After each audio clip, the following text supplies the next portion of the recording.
Hi, I'm Rob Cosman. Welcome to my shop. This is episode number 28 of our drawer making series. I'm going to start off by showing you some of the things I've been doing in woodwork lately, which is making beautiful saw handles.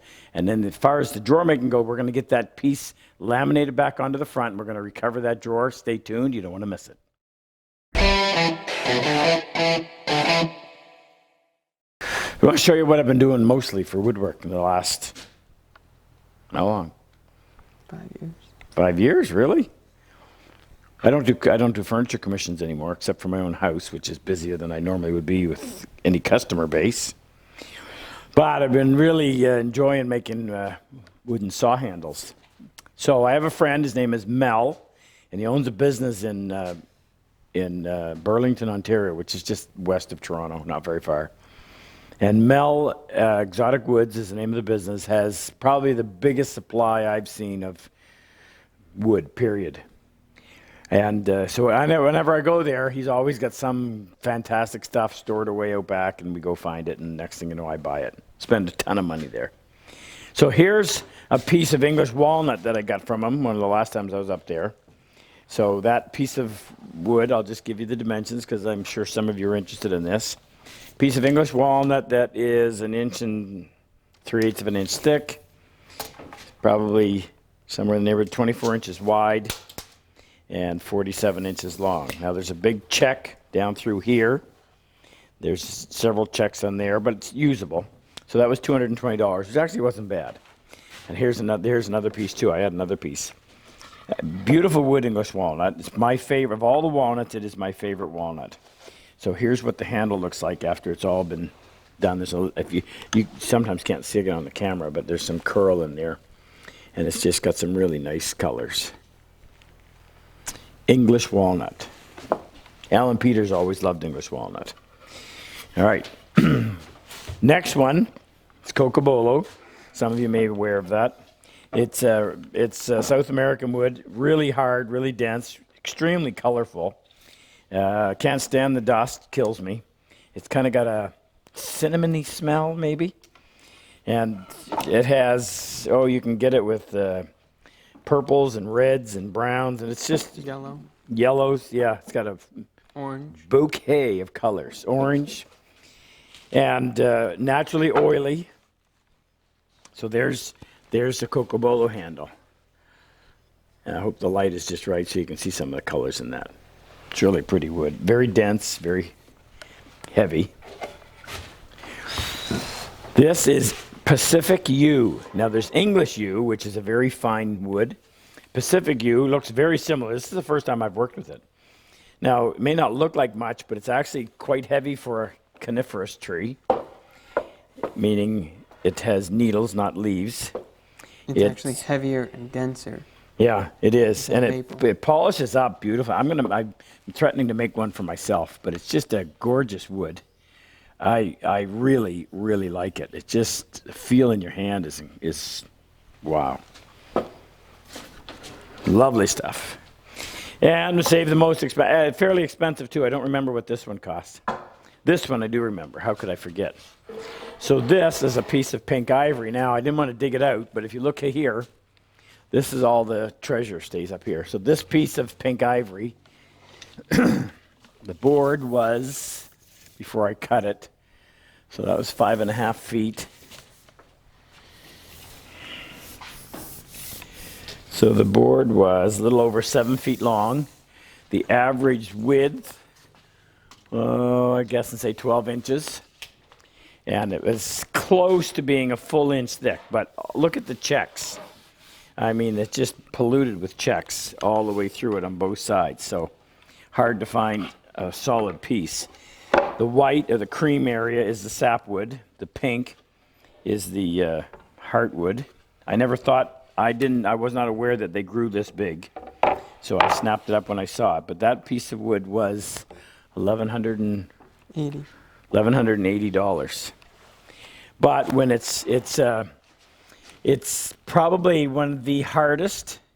It takes a beautiful polish, and it has the color of pink is just incredible. And then it's got a little bit of the cream sapwood just starting in there. But it's a really extremely finely textured wood, yeah. Gorgeous, gorgeous stuff. And I never would have, if you'd asked me 10 years ago if I'd have ever spent that kind of money on a single board, I'd have said you were crazy. But I got it.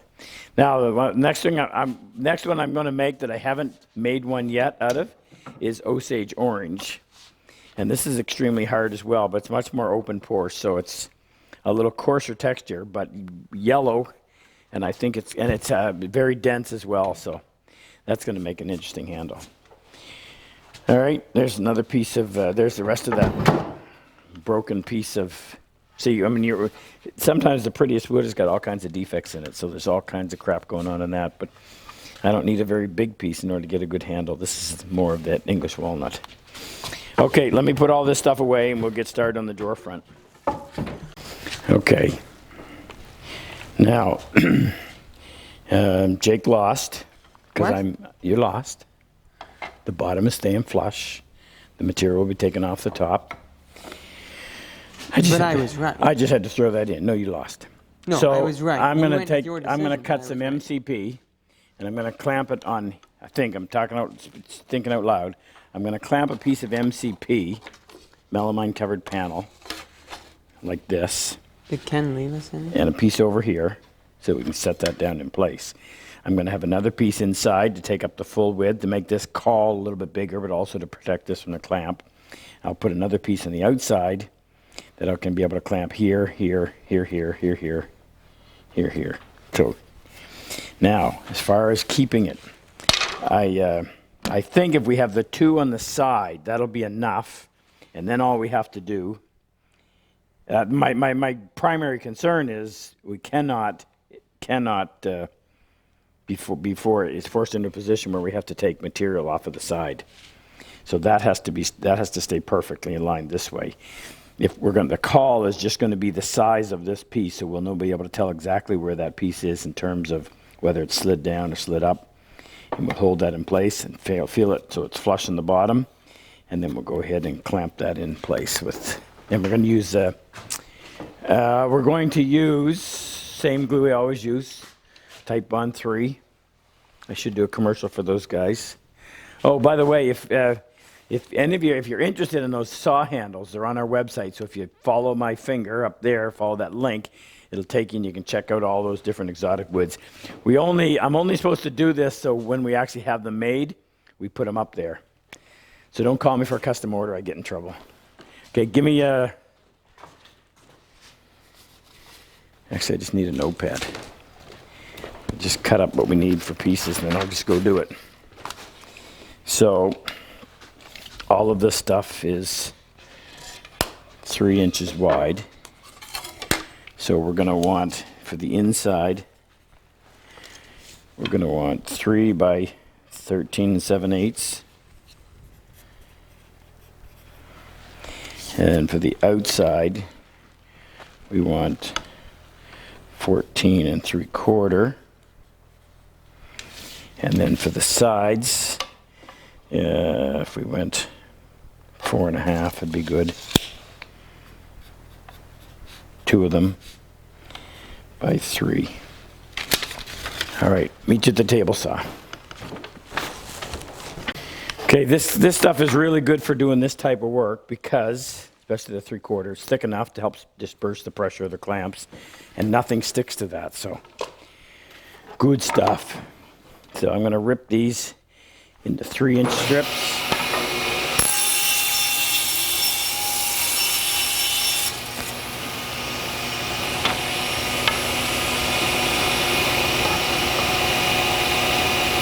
And I want it to be right on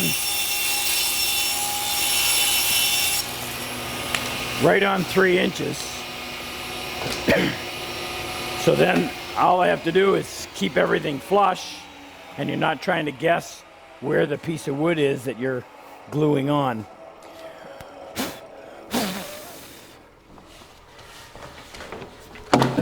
What do you got in there for a blade? Oh, the crosscut. Yeah.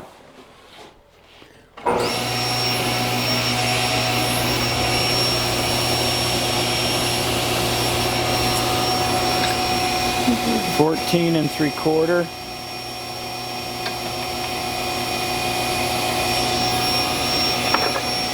Clean this end up first.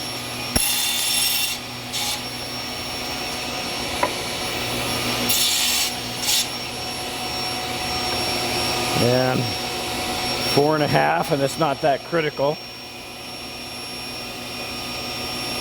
I can get 2 out of there.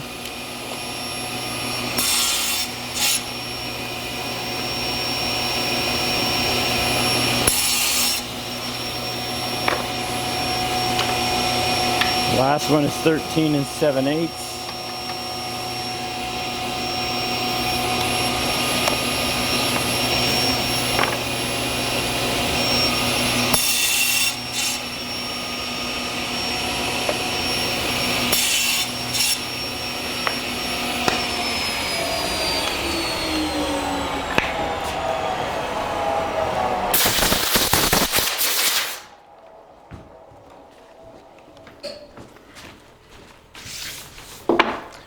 All right.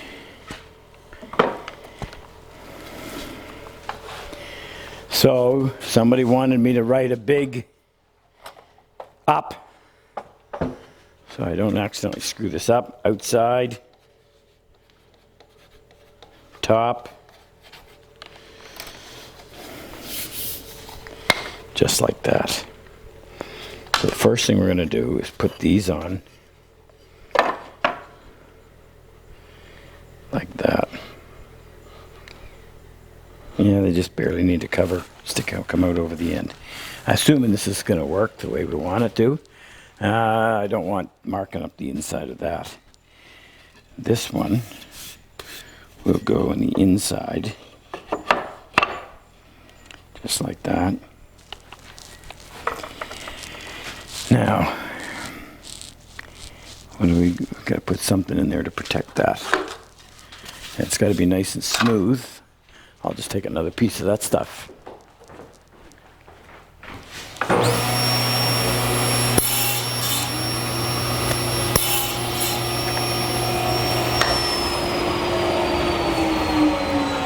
Why aren't you just clamping it along the drawer front? Like clamp right along here. Well, because this is just a little tiny bit longer. We took a little bit off of that. So I figured if I clamp these back here, that'll allow it to flex just enough so that'll go in there. I'm gonna put it together dry first and see if it works.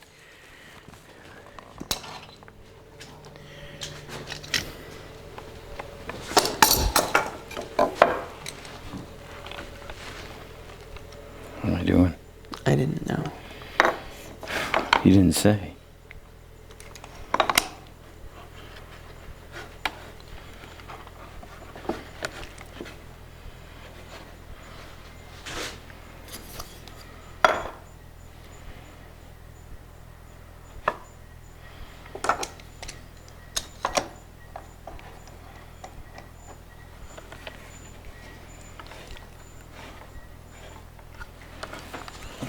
Now we put that on there.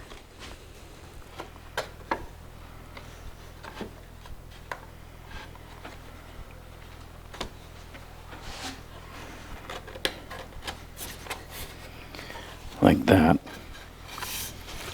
Put this piece, make sure that's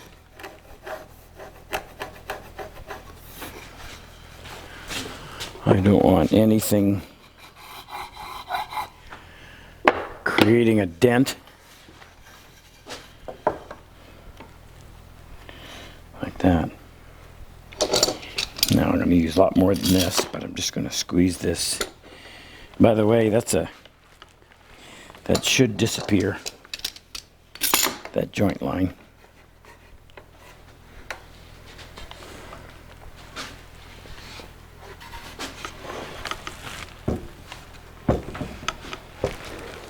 I don't care if it's a little bit proud.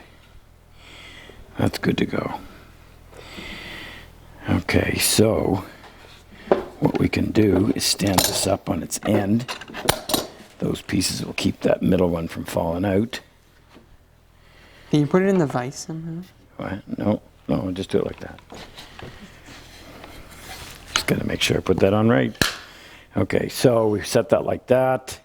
And for clamps. Just these should be fine, right? What? Yeah, I suppose.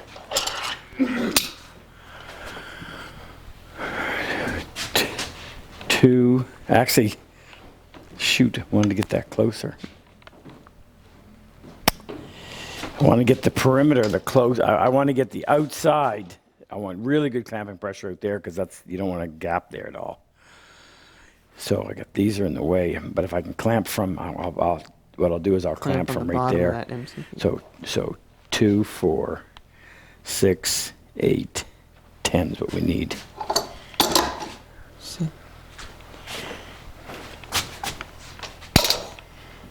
What do we got there? It's 9. No. Can I reach from there? Yeah.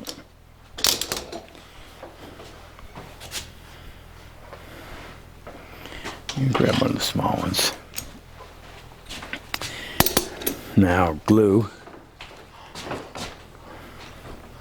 I want that fresh bottle. So let me grab that real quick.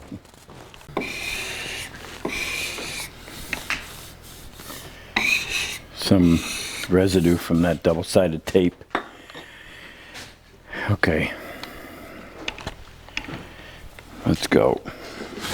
What's that in there? Right here. Nothing. Mark, maybe. Okay. This goes that way. Which way? Sits right down like that.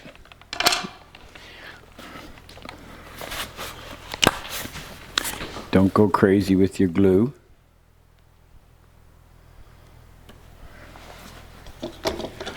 And the best spreader I think I've got is this. Oh, I didn't need that much.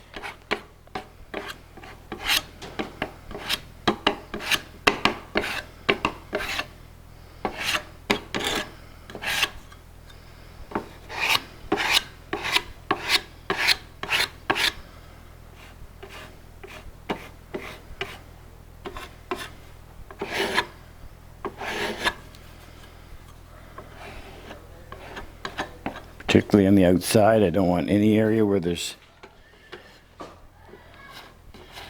not glue.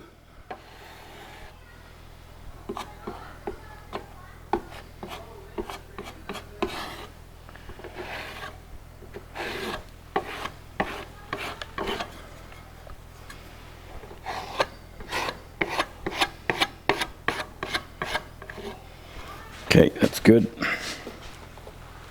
Clean that off later. Top. Flex it. Keep the glue off the top. Now, this is my outside piece.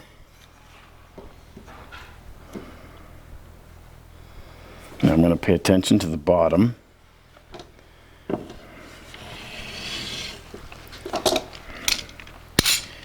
I think we'll do this one first. Move it down that way. Yeah, I am going to, but I want to pull that block up first.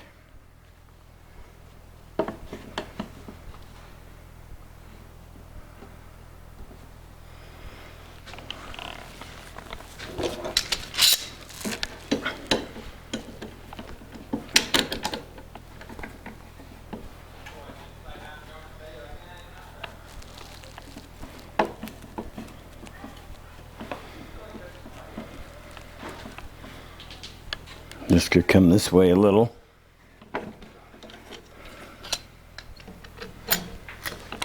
Yeah, I'm going to do this.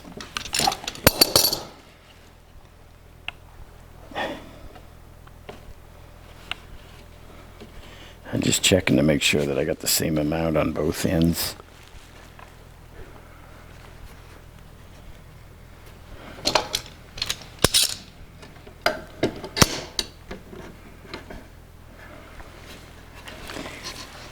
So I'll use these two to hold it in place while I go in and clamp the others, and then I'll replace those two with.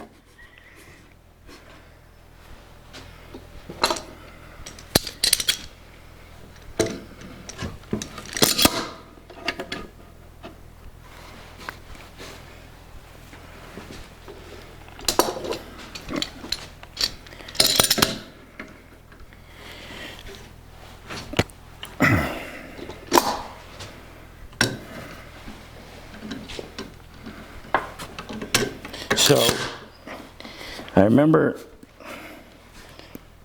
being with Sam Malouf in the summer of 1987. And he talked about how he made additions to his house. That every time he would go to the hardware store to pick something up, he'd always buy 3 or 4 2x4, which you always kind of have a little bit of extra money in your pocket for that. And then he would just accumulate them until he eventually had enough that he could do the renovation that he wanted to do. So I tell you that because one of your biggest expenses in a shop are clamps. And the way I used those other clamps? What? Do you want to try one of these other ones? Why? They have the handle on the other side. No, I can get it. So what I used to do is every time I would go teach at a woodcraft store, I'd bring home, I only had my suitcase to do it, I'd bring home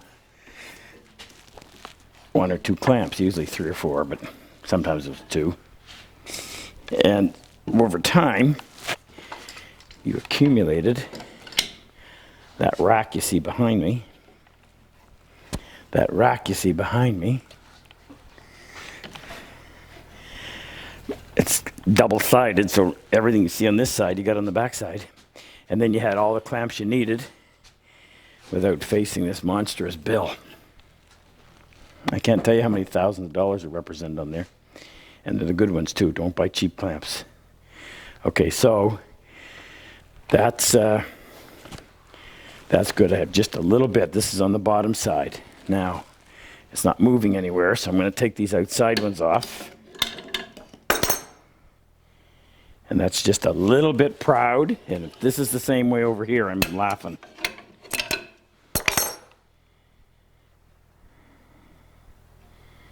Whew.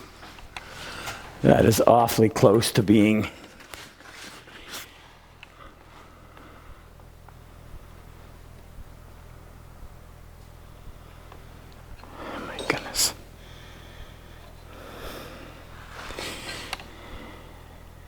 okay, I can just catch my fingernail there. And the opposite is true there. So, but I think I might be able to take a light enough pass that I can. This one went a little bit too far. It should have been slid down. What? Well, this is where you needed to take that one pass. Yeah, that's all right. Oh, I know. I was just saying it would be better if it was that size. Well, it would be better if this thing moved. I've got. Can't you take the clamps off and slide it? No, not now. We'll deal with it. Okay, so I'm gonna. Where for time? We're at 23. All right, we're gonna call this. We'll call this an episode, a little shorter than most. Tomorrow, we will. Actually, tomorrow is our Q&A on our. Sunday. Don't forget that. That's our live broadcast tomorrow night, 6 o'clock Eastern. And we're gonna continue with the questions that we already received. But if you're on there live and you want to ask a question, we're gonna try to field some of those as well. And hopefully, I'll have some voice. And then on Monday or Sunday, so on Sunday's episode, we'll go in, we'll flush this all up, get the final fitting of the drawer to the opening, and if time, we'll actually go to work on the bottom. But we're that close. So So I want to remind you that if you like this, make sure you subscribe. There's a button right here. What do they call it? A watermark? Right here somewhere on the page. I don't know. And it'll take you right to the subscribe button. Also want to remind you that if you're interested in extra information, once a month we put out a newsletter. The Colonel does it. And it always has a topic, and there's always at least 1 or 2 videos specific to that topic. And if there's 1 video, there's always a written article, or there will be 2 videos.